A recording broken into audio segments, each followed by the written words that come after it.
Hi, hello, welcome. My name is Blake. I apologize for the lack of content lately. I am incredibly busy at work in the summertime, so I haven't had much time to film. But I am bringing you my series check-in for the first half of the year. And I'm kind of surprised. I've done a better job at continuing on and finishing series this year than I thought I had been doing. I have also been reading a lot of standalones this year, and I've DNF'd a couple as well.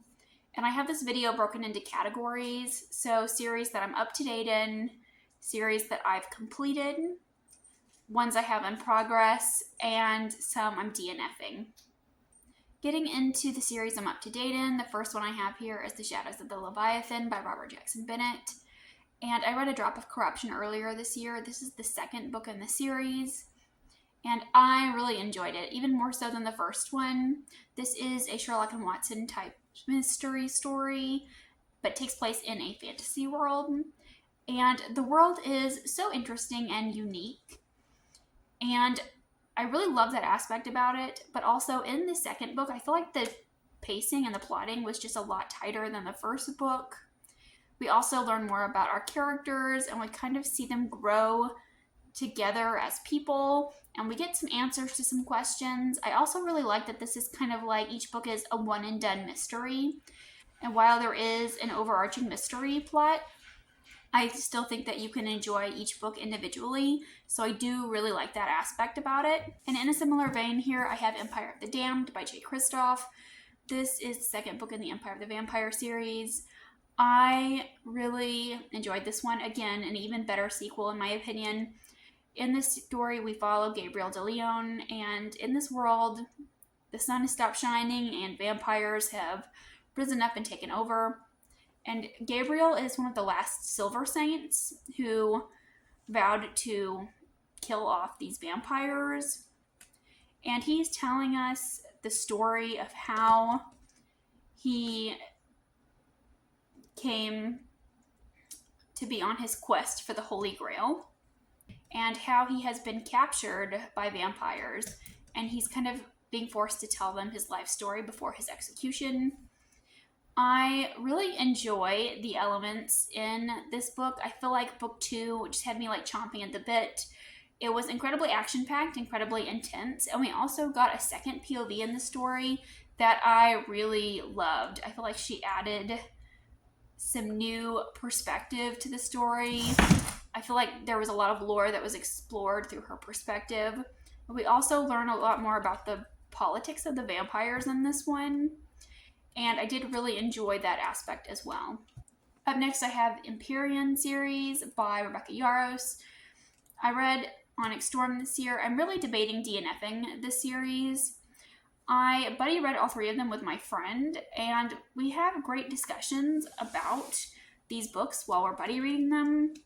The first one was Fourth Wing, and I enjoyed that one. I gave it 4 stars, 3.5 stars, something like that. Like, it was an enjoyable read, but I had a lot of problems with it. And then the sequel, Iron Flame, I was really lukewarm on. I feel like the first half was really slow and really boring, and then in the second half, I really enjoyed a lot of elements that were there, particularly with the Griffin Riders and kind of this, it felt more action-packed. My cats are playing back there, sorry. And with this one, this book was a drag, man. I gave this book a very generous 2 stars, and I was like ripping my hair out while reading it because I wanted anything to happen in the plot. I feel like this was very slow, very meandering, very boring. I don't know where the plot was.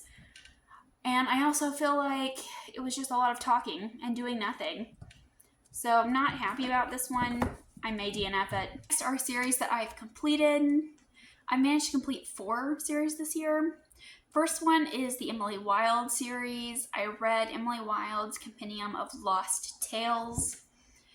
I initially gave it 4.5 stars when I read it, but after some time has passed, I feel like I'm going to drop my rating to a 4 stars. I feel like I gave the first and second book 4.5 stars, and I feel like I enjoyed those more than this one. This third and final book, we had a lot of elements that I enjoyed. I loved being in the Fae realm. I love Wendell and Emily and their interactions with one another. I love kind of this weird whimsical world of the Fae. And of course, we met characters new and old that we loved. And that was really great. But I feel like this book was lacking in some of the academia aspects that the first two books had. And I was a bit disappointed by that. And I also feel like this book had some plotting struggles, some pacing. And I feel like this book had some pacing struggles towards the end. And I feel like some things wrapped up a little too easily, a little too conveniently, and I still had some questions by the end. But overall, I was still satisfied with the series. It is one that I do really enjoy. And the next one I have here is Ruthless Vows. This is the final book in the Letters of Enchantment duology. And in this one, I absolutely loved Divine Rivals when I read it last year. I gave it 5 stars. This one felt less magical to me. We are in a world where we follow Roman and Iris, and they are both kind of rivals at this newspaper. They write for the paper, and they're both vying for a permanent position there. And outside of the city, war is looming. There is a god war going on, and they are just in a really bleak setting. And to kind of cope, Iris starts writing letters, and they're being magically transported to Roman, and he is writing back. So we kind of have, anonymous letters, and they don't know who they're talking to. And I feel like book 1 was so beautifully written. It was so emotional and so touching. I did tear up a few times while reading it. And in the sequel, Ruthless Vows, I feel like this book didn't have the same magic or the same emotional pull that book 1 did. But overall, still a solid read. I ended up giving it 3.5 stars. Up next, I have the Crimson Moth duology, and I read the second book, Rebel Witch, earlier this year. This is a witch hunter romance story. I absolutely loved book 1. It was a lot of fun, although it was predictable. I do think that it spun some, tropes on their head. And I just had a really great time reading it. It was just like candy for me. And that was no different in the sequel. I do feel like the sequel was very fan servicey. There were a lot of things that fans were wanting that Kristen put in the book for us. And I was like, I see what you're doing here, Kristen. And so it was a lot of fun in that aspect. But I will say this book was very predictable.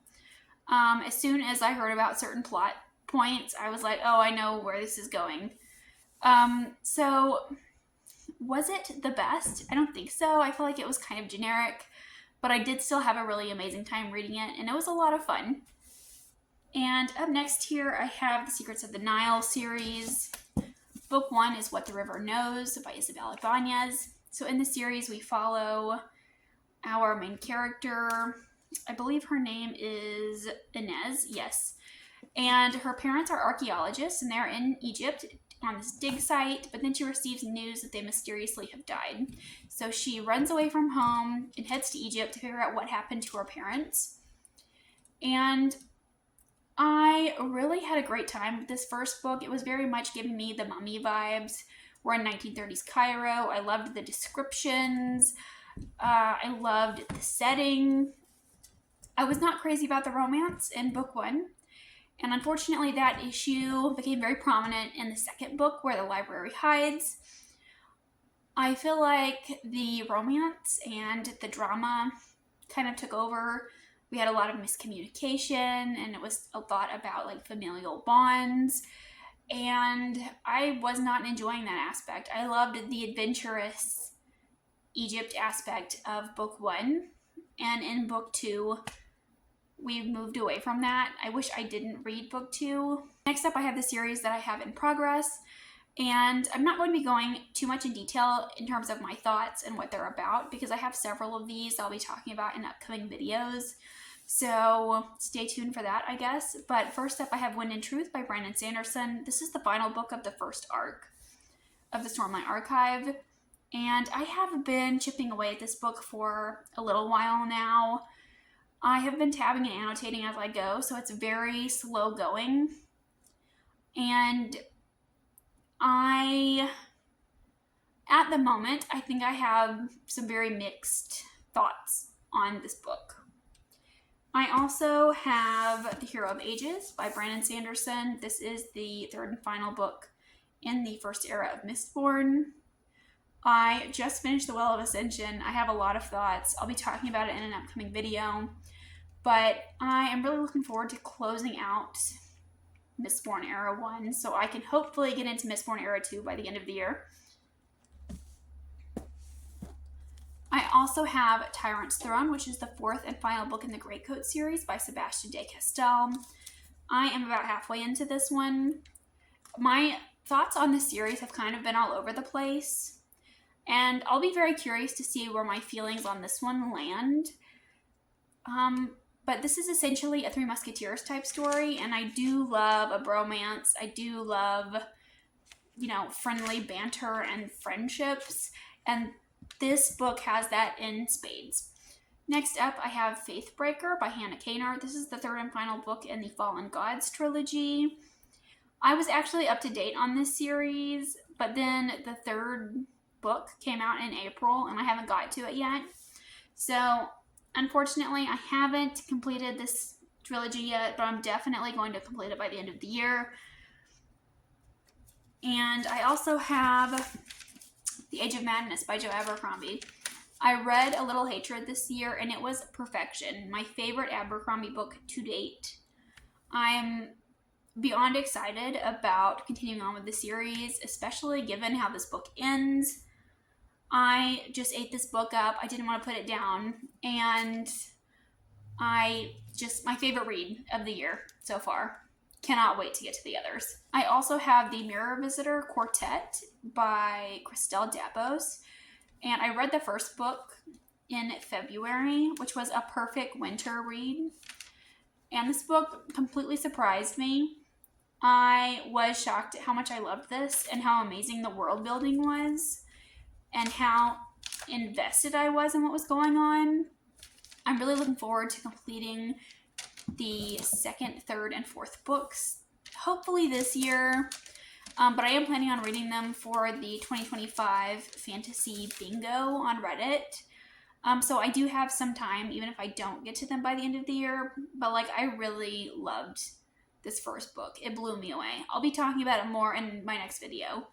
And another book that I'll be talking about in my next video is the Ninth Reign trilogy by Jen Williams. All I have left is the third and final book, The Poison Song. I absolutely loved this series. It kind of altered my brain chemistry when I read it. I loved the characters and the world, and I was super interested in what was going on. And there were so many interesting and unique aspects of this book. It's like a fantasy, but it has sci-fi and horror elements mixed into it. It was just really compelling, really engaging. I didn't want to put the first two books down. I also buddy read them with my friend Carissa from Bookstagram, and we just had an amazing time reading them. Some other series that I've started are From Blood and Ash by Jennifer L. Armentrout. I buddy read this one with Carissa as well. It is a pretty typical standard fantasy romance, but we had a lot of fun with it. We had some really great discussions. We were highly entertained while reading it, and it's a pretty chunky book, but we read it really quickly. And so I'm really looking forward to continuing on with that one. I also read Hell for Hire by, Rachel Aaron? And that is an urban fantasy, and I don't normally like urban fantasy. That's not something that I've read a ton of. But I was pleasantly surprised by this one as well. So we follow Adrian, who is a male witch, and he is trying to flee from some warlocks. So he hires a group of demons to kind of be his bodyguards as he builds his own witchwood. And it was a pretty interesting story. I liked the setup. I liked the characters. There were aspects of it that felt very cozy. I do feel like it's going in a direction that I don't enjoy, though. But I still want to continue on. I liked it enough that I want to see where it goes. And those are all of the series that I have that I'm continuing on with this year. So I really haven't started too many, which I'm pleased with. But I do have quite a few DNFs to get into now. And this duology is called, but it is A Magic Steeped in Poison by Judy Lin. I read book 1 at the beginning of this year, and I found it to be pretty generic, unfortunately. I don't think it was bad by any means. It's just not what I was hoping it would be.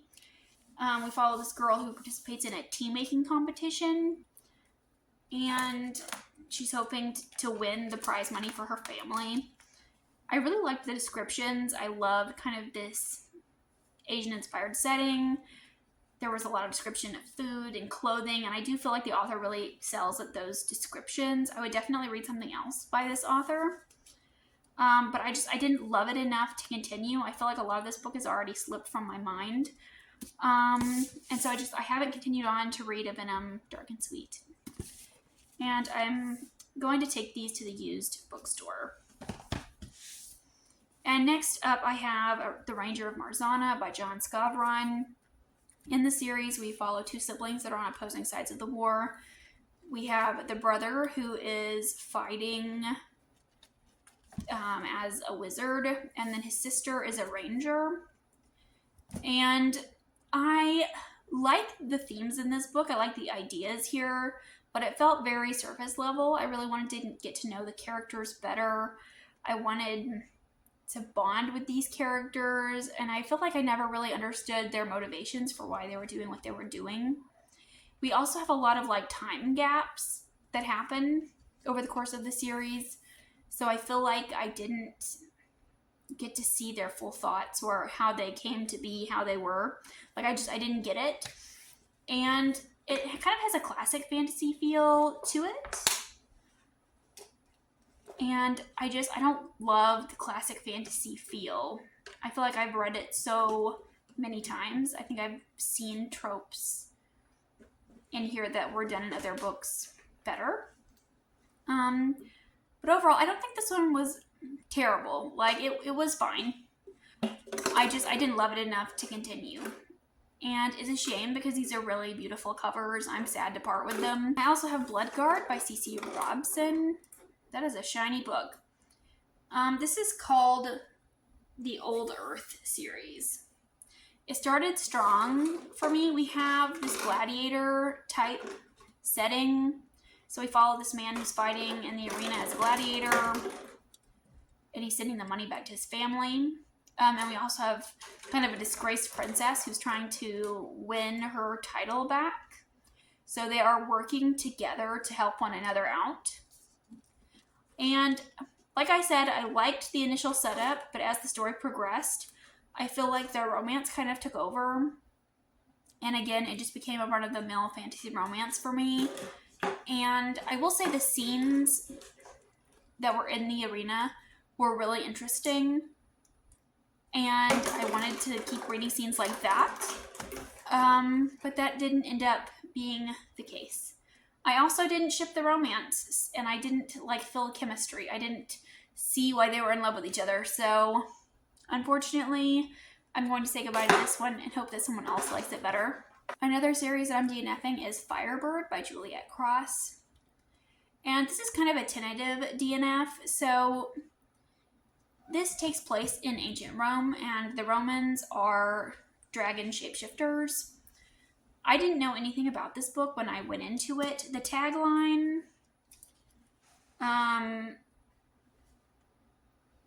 yes, here. This is what I read, and this is what made me buy it. A conqueror captivated, a witch prophesied to save them all. A world where dragons rule Rome. I did not know that this was a dragon shapeshifter book. I don't like shapeshifters in general. And this is also a slave master romance, and I didn't know that going into it either. I didn't think that was going to be something that I enjoyed. However, it wasn't as toxic or as dark as I was thinking it would be. He kind of has her as a slave to protect her, to keep her around. And our main female character has been blessed by Athena. She's like the descendant of Medusa or something. I really liked the mythology aspects of this, and I did like the politics in this, but As the story progressed, we leaned more into the romance, and apparently each book in the series is going to follow different people. I feel like I would rather just follow the same characters and know more about the politics and the mythology. So while I did enjoy this, I gave it 3.5 stars. I don't think I enjoyed it enough that I want to continue, especially if we're following different characters in the sequels. Next up, I have Heavenbreaker by Sarah Wolf. This is a sci-fi novel. We are following this young girl who is an illegitimate child to this lord, and this lord has her mother killed. So she joins in this robotics race challenge where she, connects to this giant mech suit, and they joust in space, basically. And she's hoping to get up there and rub elbows with the rich and powerful so she can destroy her father and his empire. And that's kind of the setup for this book. It's a lot of feminine rage. I did like the idea of this book. I mean, who doesn't love jousting or the idea of jousting in space? And I also really like an angry lady. So I did have a really great time with this book when it started. But I feel like as the story progressed, I kind of started to lose interest. I feel like it was very hard to visualize what was going on. I feel like there weren't a lot of descriptions for things. There were a lot of things that felt very vague. And I couldn't visualize what was going on in these fight scenes. And we have our first POV perspective with our main character, but then we have random third person POVs throughout the story, and I feel like those didn't need to be there. I don't really feel like they added a whole lot to the story. They didn't interest me. So yes, I am planning on DNFing this one as well. I honestly forgot that I read this one, so that's probably not a good sign. But that is my series wrap up for the first half of the year. Let me know what series you are excited to finish by the end of the year, because I'd really like to know. Thank you so much for watching, and I'll see you again with another video soon. Bye!